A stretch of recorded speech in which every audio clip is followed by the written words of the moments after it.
The End. Marvin Redpost put down his pencil. He was the first one done. He took his report to Mrs. North. Mrs. North looked at it. "I can't read this," she said. He had to copy it over. "Neither this time, Marvin," said Mrs. North. Marvin frowned. He was in the 3rd grade. His class had been learning cursive writing. "It's because I'm left-handed," Marvin complained. "It's impossible to write neatly when you're left-handed. Everything is backwards." "I'm left-handed," said Mrs. North. "Oh," said Marvin. "We're lucky to be left-handed," said Mrs. North. "It means we have royal blood." She smiled at him. "You'd write neater if you slowed down," she said. "It isn't a race." He returned to his seat. He picked up his pencil and wrote as fast as he could. He had to write twice as fast this time, just to catch up with everyone else. He had to write a report on something he read in Current Events. Current Events was a newspaper for children. This is what Marvin wrote. "The King of Shampoon is looking for his lost son. The son's name is Prince Robert. Prince Robert was kidnapped the day he was born. That was 9 years ago. Prince Robert is 9 years old. He has red hair and blue eyes. Unless he's dead. The king is going all around the world looking for his lost son. He hopes he isn't dead. So do I. This week the king is in Washington, D.C. The End. Marvin finished writing just as the bell rang for recess. He gave his report to Mrs. North. Then ran outside to play wall ball. Marvin was 9 years old. He had red hair. He had blue eyes. He lived in a small town, not too far from Washington, D.C. Marvin had 2 best friends, Stuart Albright and Nick Tuffle. After school, they all went to Stuart's house. "Put your dog outside," said Nick. Nick was brave. He once rode his bike full speed down Suicide Hill, but he was afraid of Fluffy, Stuart's little white dog. Marvin petted Fluffy. "Careful, he's going to bite you," said Nick. Fluffy growled at Nick. "He's a good dog," said Marvin. Fluffy licked Marvin's fingers. Stuart put Fluffy outside. "Where'd you get that stupid dog?" asked Nick. "Fluffy's not stupid," said Stuart. "He is too," said Nick. "He looks like a rat that ran through a cotton candy machine." "We got him at the pound," said Stuart. "I picked him out myself." "Well, you picked the wrong dog," said Nick.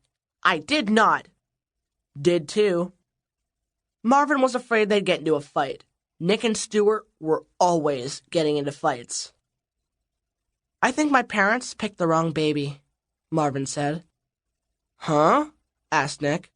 "What?" said Stuart. "At the hospital," said Marvin.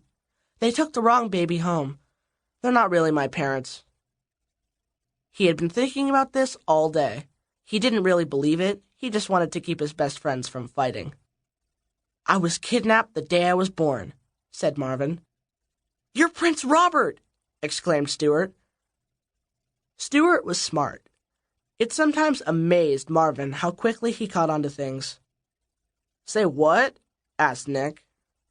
"Marvin's parents are really the king and queen of Shampoon," Stuart explained. "Wait a second," said Nick. "Mr. and Mrs. Redpost? No way." "No," said Stuart. "Don't you remember what we read in Current Events? The prince was kidnapped at birth." "So?" said Nick. "So, Marvin is really Prince Robert," said Stuart. "Say what?" said Nick. "I have red hair and blue eyes," said Marvin. "Everyone else in my family has brown hair and brown eyes, and I'm left-handed. That means I have royal blood." "Wait a second," said Nick. "If your parents are the king and queen of Shampoon, then how did you end up in the hospital here?" Marvin thought a moment. He hadn't figured that part out. "Simple," said Stuart. "The kidnappers had to hide the baby somewhere. Well, what better place to hide a baby than with a bunch of other babies in a hospital?" "That's right," said Marvin. "Or," said Stuart, "maybe your parents didn't get you at the hospital. Maybe you're adopted. They just haven't told you." "I bet you that's it," said Nick. "The kidnappers left you in a garbage bin. Then a policeman found you and took you to an orphanage. And then Mr. and Mrs. Redpost adopted you." "Or else," Stuart whispered, "Mr. and Mrs. Redpost might be the kidnappers." "You'll get to live in a castle," said Nick, "and you'll have 100 servants. You'll never have to make your bed again." Marvin shrugged. "You'll have so much money," said Nick. "You could buy anything you want. You walk into a store, you see something you want, you just buy it. You could buy a car." Marvin laughed.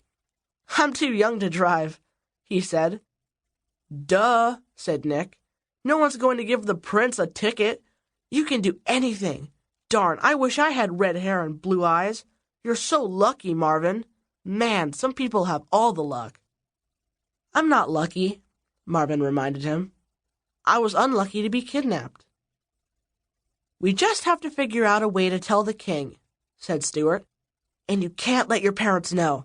If they're the kidnappers, they'll kill you for sure.